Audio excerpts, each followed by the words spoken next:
আজকে আমরা দেখব দ্বিতীয় পর্যায় ক্রমিক মূল্যায়ন 2025-এর জন্য প্রথম শ্রেণীর বাংলা প্রশ্নপত্র, যেখানে বলা রয়েছে পূর্ণমান 30, সময় রয়েছে 60 মিনিট।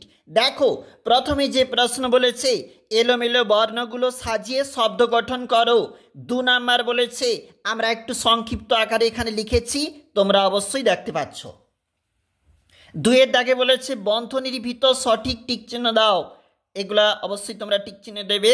এবং এখানে রয়েছে 3-এর দাগ, শূন্যস্থান শব্দ বসিয়ে পূরণ। আম দেওয়া রয়েছে, পরেরটায় যাচ্ছি। এটা হচ্ছে তোমাদের 2 নাম্বার পেজ। দেখতে পাচ্ছ এখানে শূন্যস্থান শব্দ চয়ন এবং এখানে রয়েছে সঠিক বর্ণ বসিয়ে শব্দ গঠন 2 নাম্বার। নিচের বর্ণগুলোর অর্থ লিখো 2 নাম্বার। বিপরীত শব্দ লিখো 2 নাম্বার। এইভাবে কিন্তু রয়েছে আমাদের এই যে পেজটা, বা আমাদের একটু কিছু লেখা রয়েছে, তোমরা অবশ্যই দেখতে পারো নমুনা হিসাবে।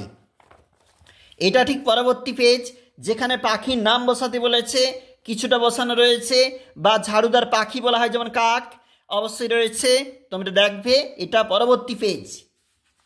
একটু উল্টে দিচ্ছি পেজটা, যেখানে পরবর্তী পেজ, এটা নেক্সট পেজ। দেখো, যেখানে পরবর্তী প্রশ্ন কোনটার সাথে কোনটা মিলতে পারে ভেবে ছক বা 3 নাম্বার রয়েছে এই প্রশ্নগুলির জন্য মান হিসাবে, যেখানে অবশ্যই দেখবে।